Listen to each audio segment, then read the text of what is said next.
नबे के खुमार में डूबी है तहरीर, और इन दोनों का मैं पॉइंट बाय पॉइंट जवाब देता हूं। इन्होंने बात शुरू की कि मोदी जी ने ये बोला वो बोला, जितने इन्होंने वक्तव्य दिया उसमें मोदी जी ने किसी का नाम नहीं लिया। उड़ता तीर खुद पकड़ लिया आपने। जैसे हिंदी में कहावत होती है, चोर की दाढ़ी में तिनका। मैं कैविएट लगा बोल रहा हूं, किसी व्यक्ति के लिए नहीं बोल रहा हूं, मगर जो आपने बयान दिए, मोदी तेरी कब्र खुदेगी, नो इफ एंड बट, मर जा Modi, know if and but, Modi की मौत, नो इफ एंड बट। और सबसे बड़ी बात, जिन्होंने कहा था मोदी जी की बोटी बोटी काट डालूंगा, वो क्या थे? इनकी पार्टी में थे इमरान मसूद। अगले दिन राहुल गांधी गए प्रचार करने, 2014 में जाकर देख लीजिएगा, उनकी पार्टी के कैंडिडेट तब गए और सम्मान पूर्वक लाकर अपनी पार्टी में सांसद में ले आए। जो मोदी जी के बारे में बोला है, हमने बुरे से बुरे दौर में इंदिरा गांधी ने इमरजेंसी लगा तभी किसी मौत की कामना नहीं की थी, और आपने नाम लेके बोला, कोई किंतु परंतु का कोई गुंजाइश ही नहीं रह गई। अब रही बात इनकी, इन्होंने पीडीए में कहा ए में अगड़ा भी है, तो समझ गए जब से पांडे जी आ गए हैं, पाणे जी आ गए हैं, तो अगड़ा तो बोलना ही पड़ेगा। इसलिए कहते वक्त के साथ बाएं दाएं जो बदलते हैं उनके नीतियों में स्थिरता नहीं रहती है। अब तीसरी बात उन्होंने कहा अराजकता की बात, तो मैं कहना चाहता हूं सलमान खुर्शीद का बयान क्या है कि बांग्लादेश जैसी स्थितियां आना चाहती हैं। छोटे मोटे नेता हैं क्या? आपके विदेश मंत्री रहे मणिशंकर अय्यर, बाकायदा बोल रहे हैं। और तो और जाके चेक करिए, सीए आंदोलन के समय दिसंबर 2019 में सोनिया गांधी जी ने कहा कि एक ऐसा वक्त आता है कि बाहर निकलो और आर पार की लड़ाई लड़ो। याद करिए, हर्ष मनन ने कहा था कि हमें कोर्ट पर भी भरोसा नहीं है, सड़कों पर आकर लड़ाई लड़नी पड़ेगी, और राहुल गांधी ने भी वो बोला था। वहां से लेके और आज जो सलमान खुर्शीद और मणिशंकर अय्यर बोल रहे हैं, ये अराजकता फैलाने का। और अराजकता का मैं एक और उदाहरण बताता हूं। अभी इन्होंने कहा था ना 8,500 खटाखट 1 लाख रुपए हर परिवार को देंगे।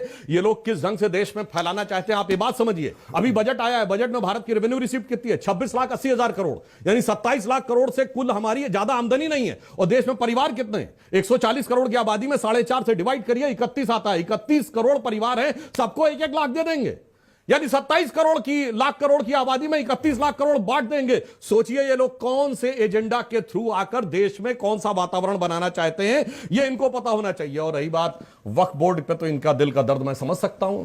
हिंदुस्तान में सरकार के बाद अगर सबसे ज्यादा जमीन किसी के पास है तो वक्फ बोर्ड के पास है, मगर वक्फ बोर्ड के आगे तो सजदे में निगाह रहे, तमाम होश खिरत पे बादशाह रहे, वो आप बोल कैसे सकते हैं?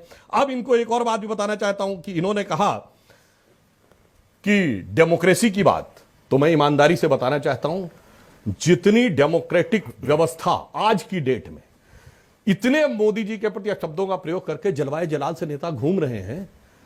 आप लोगों को क्या, हम लोगों की पीढ़ी को भी नहीं ध्यान है, केवल इतना बोलने पे कि इंदिरा गांधी की सरकार हटा दी जानी चाहिए, आप जेल में जा सकते थे और बेल के लिए अप्लाई नहीं कर सकते थे, कोर्ट में आप जा नहीं सकते थे। वो लोग आज आके इस बात का ज्ञान देते। और मैं दूसरी बात, नीट के ऊपर, तो नीट पर तो सुप्रीम कोर्ट ने जजमेंट दिया है।